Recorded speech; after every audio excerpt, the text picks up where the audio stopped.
Hello, everyone, and welcome to this webinar about the optimization of price increase campaigns. My name is Clement, and I am a consultant at OpenPricer, and I will be your host for the introduction and conclusion of this webinar.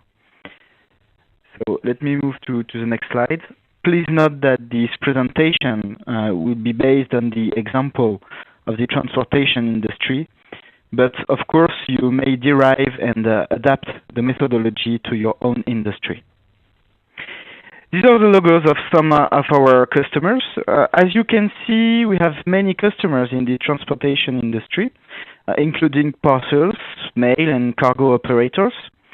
We also have expertise in the hospitality and digital advertising and other industries. But without further ado, I will now let Daniel Rueda, one of the founders and the CEO of OpenPricer, take over and present today's topic to you. Daniel? Yes, thank you, Clément. Good afternoon to everybody. Let's go to the point. So this presentation is about giving you some methodology so that you can optimize your price increase campaigns. And let me first start with this diagram that perhaps looks familiar to you.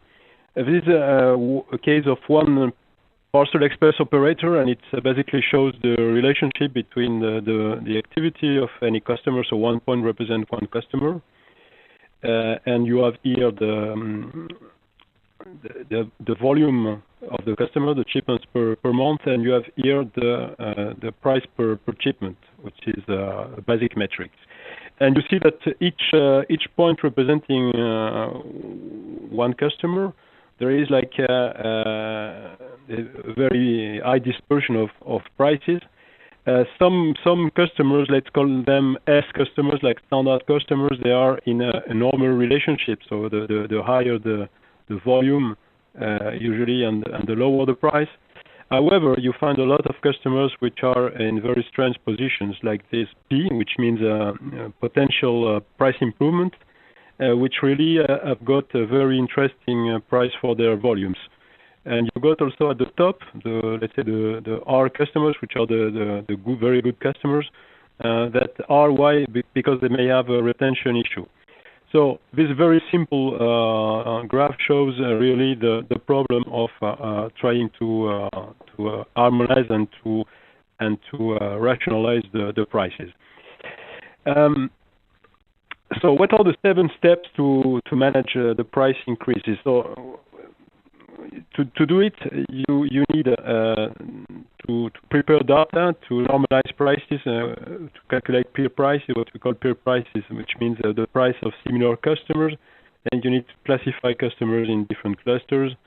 You need then a review of accounts with your salespeople, and you need then to implement the increases and control the results. So what we are going to focus today is on the first steps, which are what we call the Customer Price Diagnostic.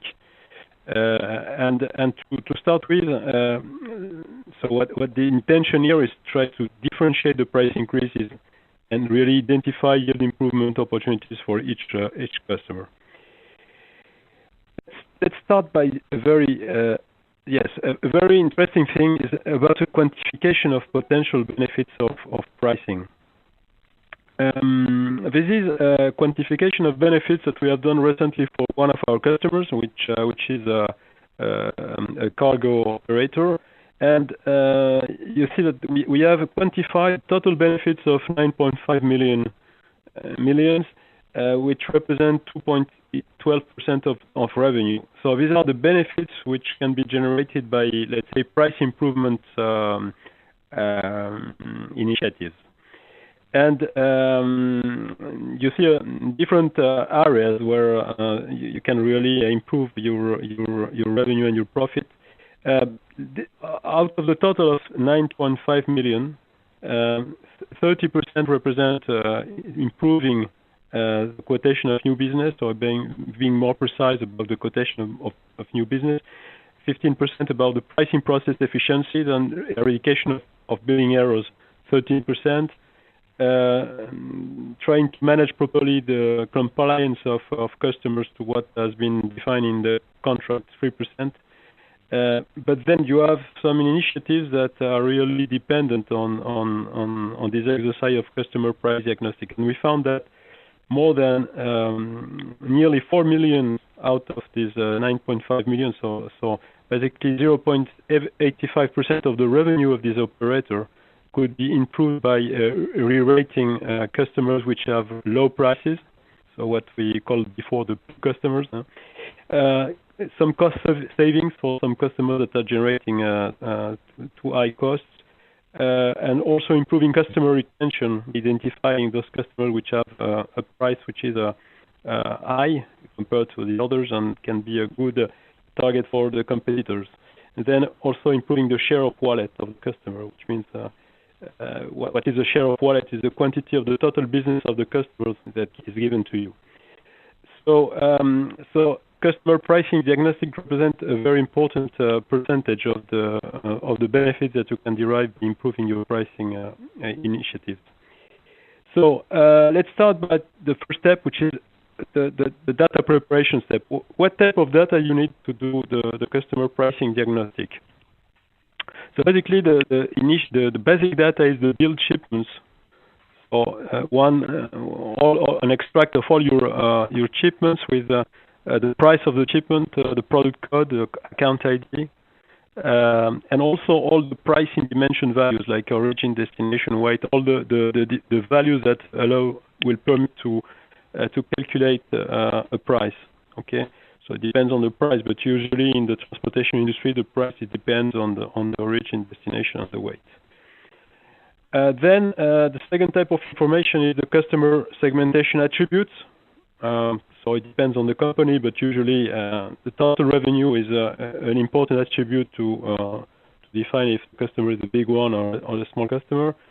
The industry of the customer could be an important attribute. So that, for instance, another one could be the type of goods transported, the region, and different attributes that you may have in your database, in the CRM. Also, an important point is the account to customer mapping, which will be used to aggregate the accounts of a given customer, because in many cases you may have a very important customer, but he has a lot of different billing accounts. So we need this table that will allow us to aggregate the business of one customer. It's very critical to do properly the customer pricing diagnostic. And then we need the list tariffs, and we'll show just after how we use these list tariffs. So the list tariffs are let's say the standard tariffs, the published tariffs. So what a customer will pay if he has not contracted with you. So this is the mandatory data, which usually is available at most transportation operators. And optional data that we can put on top of it to, let's say, refine the analysis will be the cost of shipments. So these, in the case that you have a cost model, we can use this cost model to cost the shipments and to use the cost information. And also the value-added services and the supplements that have been produced for each shipment. So this data is not mandatory, but it can be used to improve the analysis if it's available. Okay, so this is for the first step, so the data required. The second step is a little bit a provocative question. What's the right metric? So about pricing, how to measure if a price is a good price or not? Let's give you a question just to stimulate you. So what customer has the highest price? So you have customer A and customer B. They are giving you business.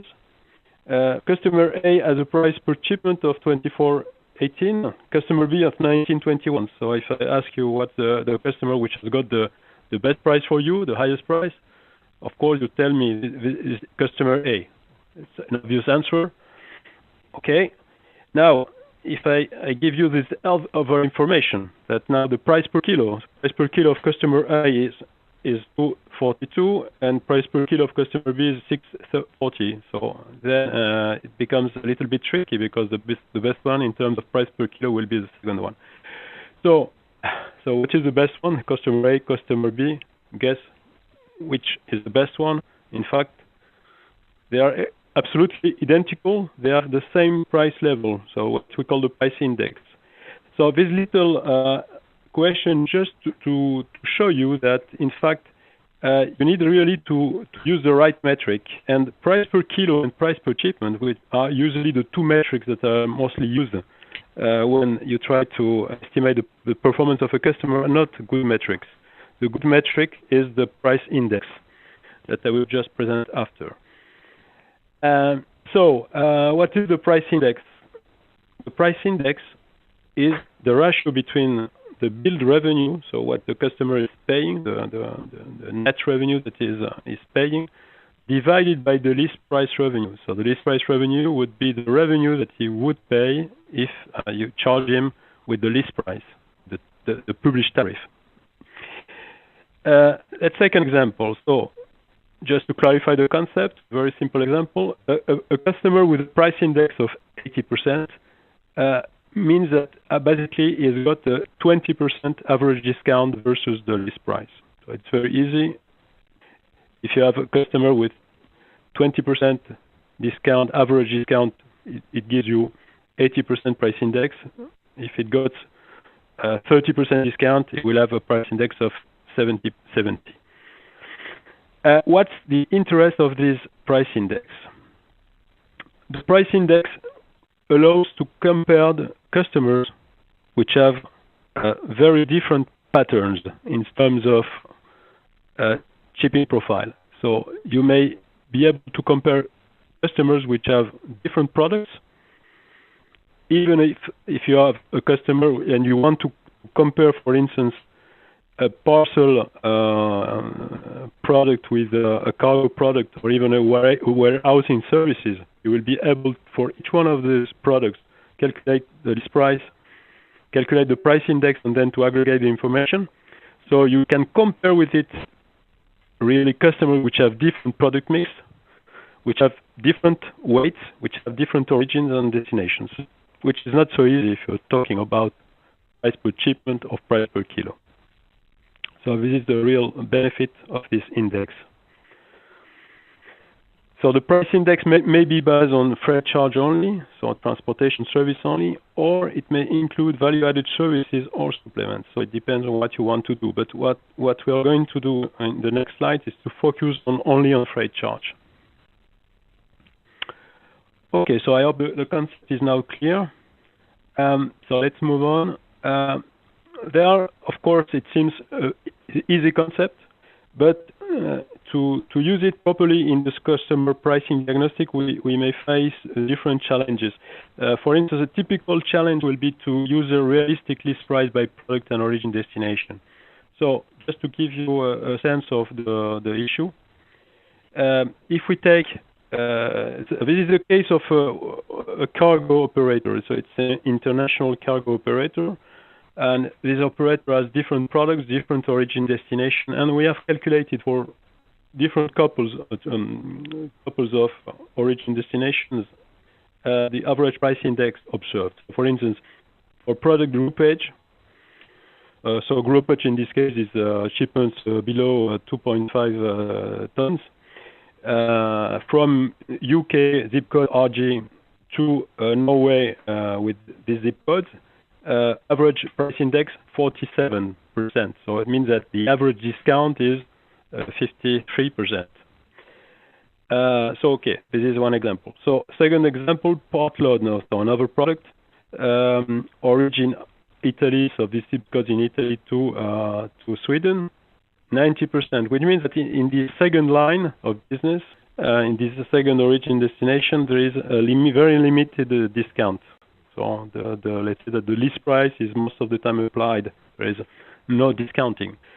But on the third one, so groupage from UK RJ to Germany, so it's the Hamburg region, we have an average price index which is very low, 27%, which means that we have an average discount of 73%, which is very huge. So the point is here that if we are using this list price, which the list price of UK to Germany, we will have a problem, because in fact the fact that the list price is never applied or seldom applied will have an impact on the evaluation on the calculation of the price index for the customer. So, for instance, if I take one customer that is paying a good price from UK to Germany, it will not have a good price index. So I need to adjust, in fact, in this case, the average price, the list prices by origin destination to reflect a realistic list price as a reference for my calculation. So this is one challenge. Okay, so once we normalize the prices, the first step of the methodology is to calculate what we call the peer price index, which let me explain to you the concept in a simple way. The peer price index is the price that will be paid by comparable customers. So you have one customer and you try to estimate the peer price that is paid by comparable customers. So the methodology will use different attributes to compare, to define what is a comparable customer, a comparable account. So usually you may use customer attributes, like for instance, revenue, industry, type of good, region. So these are customer attributes. We may use also drivers that cost drivers, like for instance, logistic parameters like the weight, the density, the different logistic parameters can be used, which have an impact on cost, and that, of course, if you have an impact on cost, should be reflected somewhere in price. And also service levels. If you have this information, for instance, let me give you an example. If the customer has got a very specific pickup scheme, so if he has a dedicated pickup scheme with a late pickup, for instance, is a higher service level that should be reflected in a higher price. So once we have all these attributes, what we do is to use a regression model, a regression analysis model, to try to explain the price of the customers by these different attributes. Let me give you just an example and a result. In this example, the peer price index of the customer has been calculated as a constant minus 3%, because 0.33% of log of list revenue. So the logarithm of list revenue, which means that basically that a customer, the bigger the customer in terms of revenue generated, of course he has gotten an extra discount and so on. And these variables are very interesting also because they don't depend on cost, and this one will depend on the region. For instance, you see here that in the north region the price is a little bit higher. Okay, so it means that if I have a customer in the north region, he is paying as an average 9% more than in the other regions. And also depending on the energy, for instance, the industry, in the energy industry, they are paying 4.39% more. So this model explains, in fact, it's a descriptive model that explains the price charged to your customers today, depending on different variables. So once we have this model that explains the prices, then we can move to step 4, which is trying to classify customers. So to do that, we calculate the price score, which is the price index of a customer minus his peer price index. So it means his price index minus the price index of similar customers.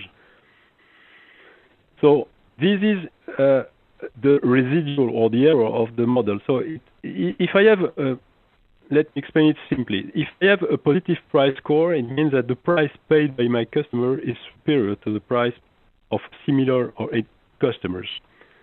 Okay, and the other way around. If I have a price score which is negative, it means that I have a customer which is paying less than the other customers. Just to take an example, this is what we found, the distribution of price scores. So you have here the price score in X, okay, with we found between -45% and 70%. Customers which are here, those customers are paying 45% minus than comparable customers. So this is why they have a price score equal to -45%. And the ones which are at the other point, at the extreme right, we have some customers who are paying 70% more than comparable customers. So you have a distribution. And what means the distribution? So here you have the P customers. So P customers, if I take, for instance, if I consider that the normal situation will be between -10 and +10. So because in a perfect world, all customers should be at zero. They should all be at the same price than comparable customers. If I consider that I have an uncertainty and a normal situation will be between -10 and +10, then this gives me my standard price increase. So for all these customers in green, which are here, they have normal prices. The price is normal, standard, and they should have a normal price increase. If I have for those customers which are at the left, I need a price increase higher because they need to be a little bit adjusted. They should be increased. This is why we say that it's a P customers so that deserve high price increase. And the customers which are here are customers which are a very good price. It's a good situation, but it's a risky situation also. You have a risk of losing the customer because they are good targets for the competitors. So we call them our customers. Because here the objective number one is to retain those customers. So you see that this exercise with the price score allows to classify customers, in this case, in 3 clusters. And for each cluster to have a different strategy in terms of price increase. Okay, so let's move on. Now, in some cases, the company may have the cost calculation. So if you have customer profitability analysis already, if you are able to calculate the cost for your customers and to know the margin of your customers, then you can do the same exercise and calculate for the margin, because the margin is the revenue, so the price minus the cost. So you can do exactly the same exercise and calculate a peer margin.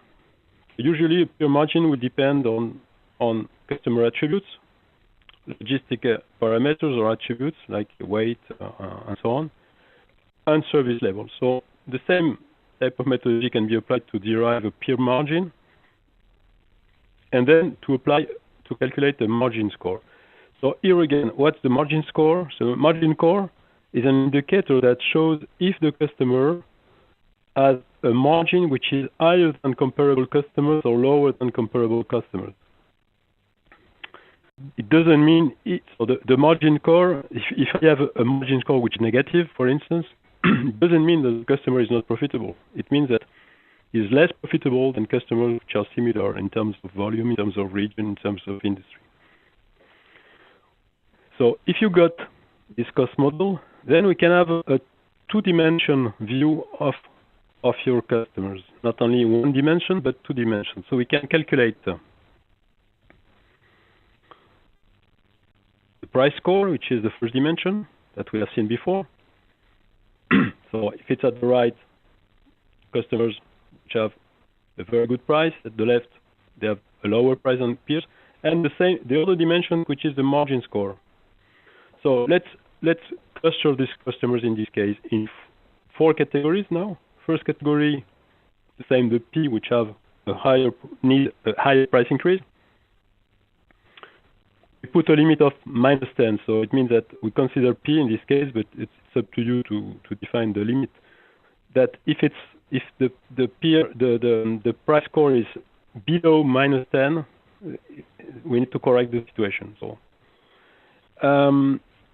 So P, higher price increase. Now S, so standard price increase will be here. So for these customers which have a price score which is between -10 and +10, and which have a positive margin score, so which are, let's say, as profitable or more profitable than the peers, a normal price increase should be applied. Then we have the R's, which are here. And we have a fourth category that we can now identify thanks to the margin score, which are those customers which are C, which are at the bottom right. And those customers, they have not a pricing issue, because you see that, okay, some of them are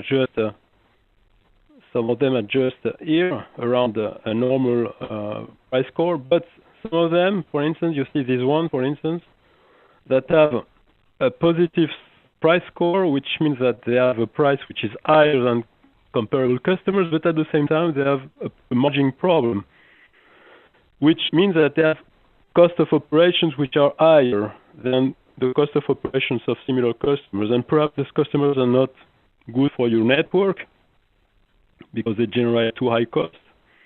And if you increase the price, it's probable that they will go to the competition, because they have already a very good price. So you need to work on the cost for this customer if it's possible.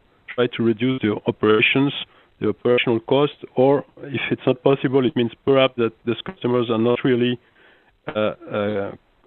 customers which are good for your company.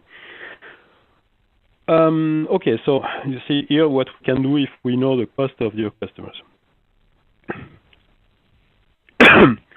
So once you do this analysis, of course, the next step is to identify customer by customer the situation. So this is a listing, for instance, for region East, one of the team regions of the teams, with for each customer. So this is P customers, so the customers that need a higher price increase for East region, and they are ranked by price increase impact.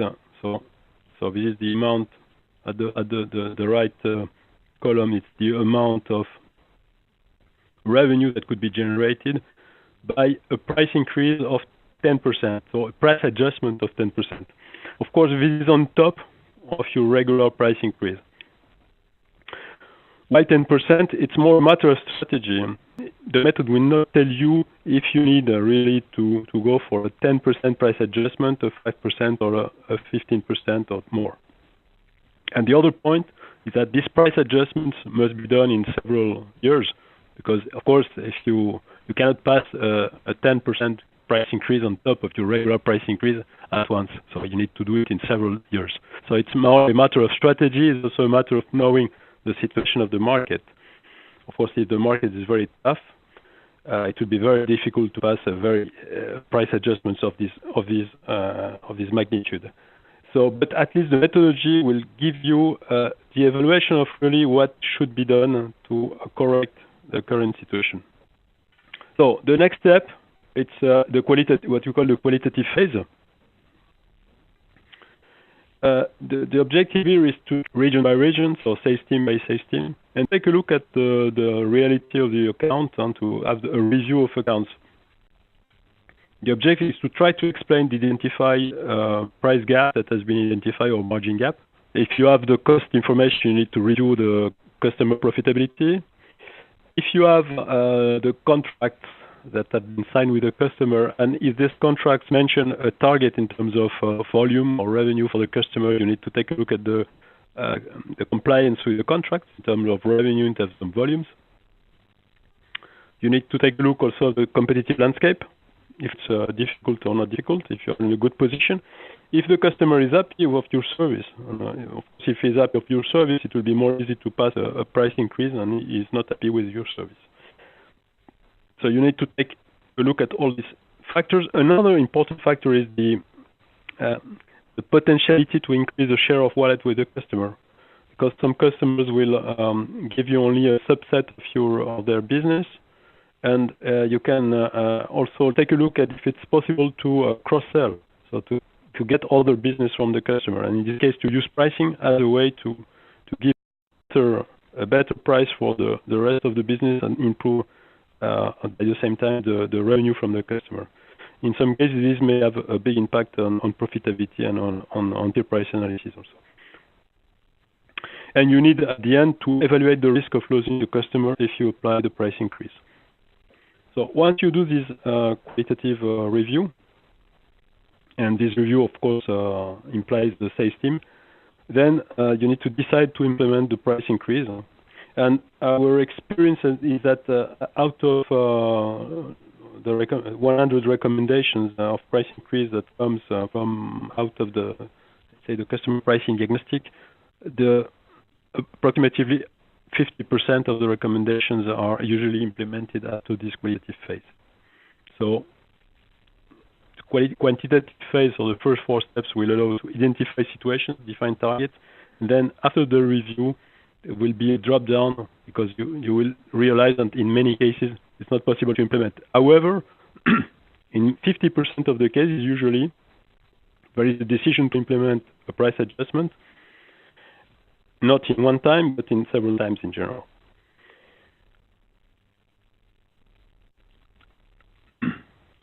The step 6 is the step of implementing the price increases.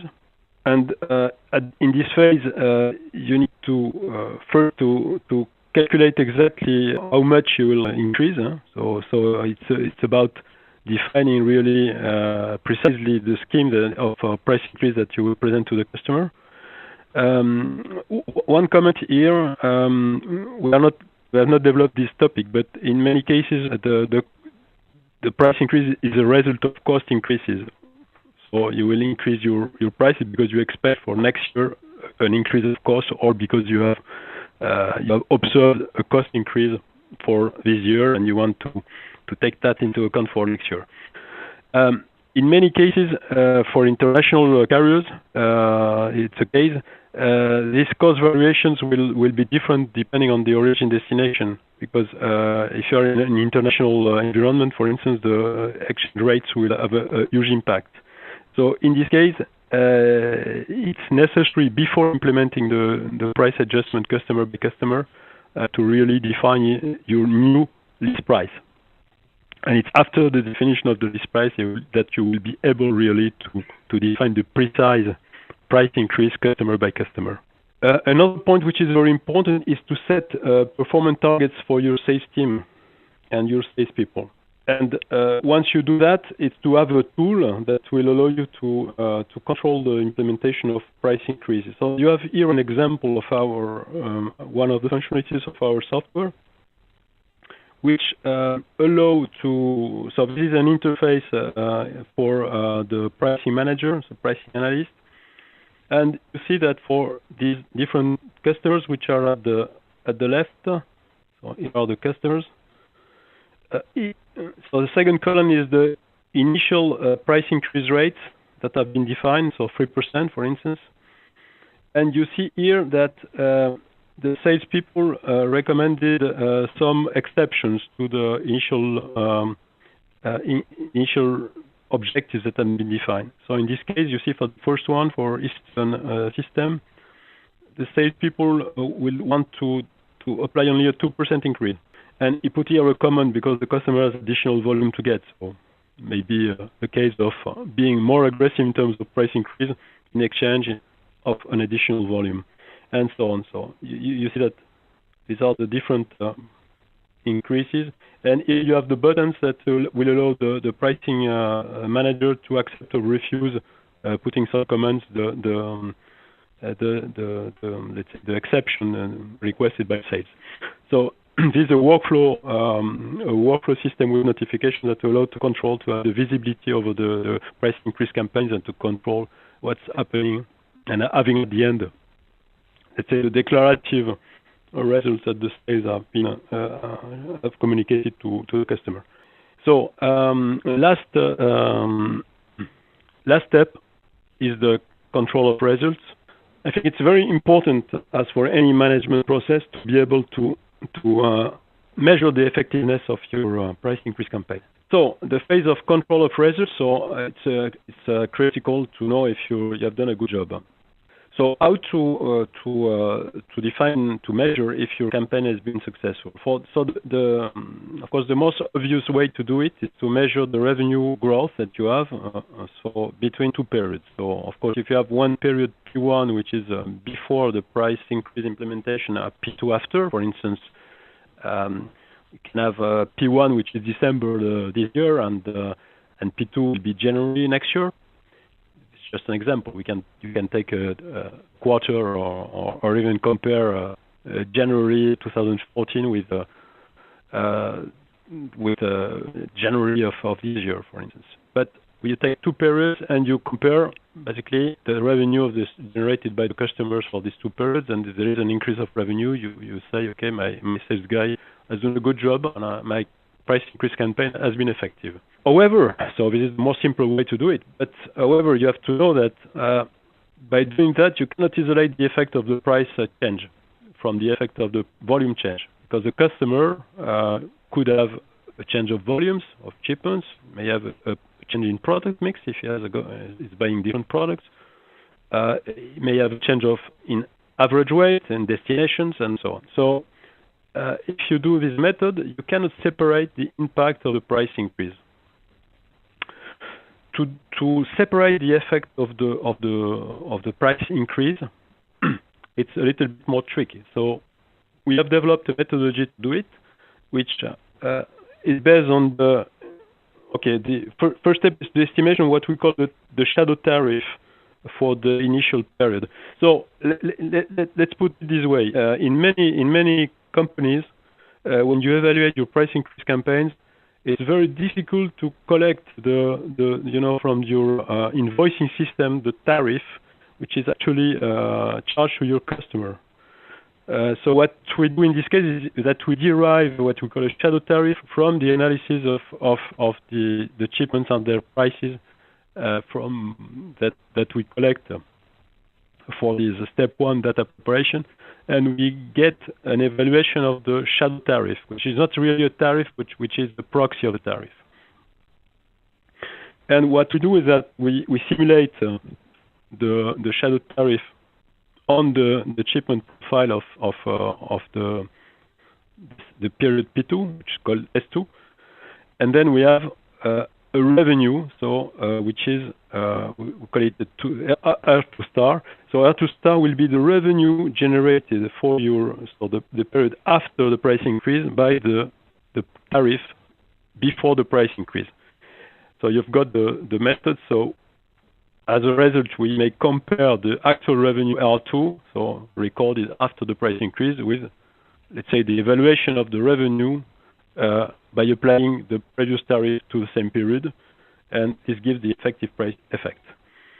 So by doing it, you can measure really customer by customer the price effect, so the increase in price, and it's very important also to give a special reward to salespeople which achieve their objectives. So it's very important not only to give a reward if there is an increase in revenue, which is normal, but at the same time to have something specific to reward them if you observe that they have done a good job in applying an effective pricing effect in according to your targets.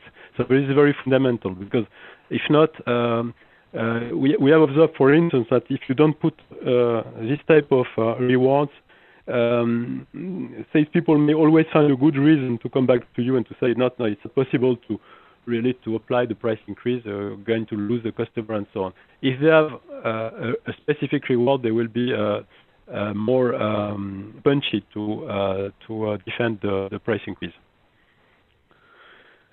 So this is the end of this presentation. So perhaps Clément, you can take over and for the next step. Of course. Thank you, Daniel, for this thorough presentation on how to optimize price increase campaigns. I would like to stress that we will send the presentation, of course, to all participants afterwards. So, very briefly, before the question and answer session, how can we help you to optimize your next price increase campaigns?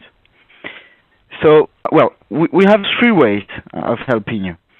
First of all, we do the quantitative phase for you with the help of our pricing platform, up to the classification of customers, including a transfer of our Customer Price Diagnostic methodology that Daniel has presented. Another possibility is for you to rent our pricing platform to perform all the work within the tool. And last but not least, we can always provide you with flexible consulting support, whether you are using our web-based platform or an Excel tool. So don't hesitate to contact us if you need help for your next price increase campaign. Again, this is Clement from OpenPricer. I've been your host during this webinar, and Daniel was the presenter during this webinar. Don't hesitate to contact us if you have further questions, and we'll be happy to answer you. Thank you very much.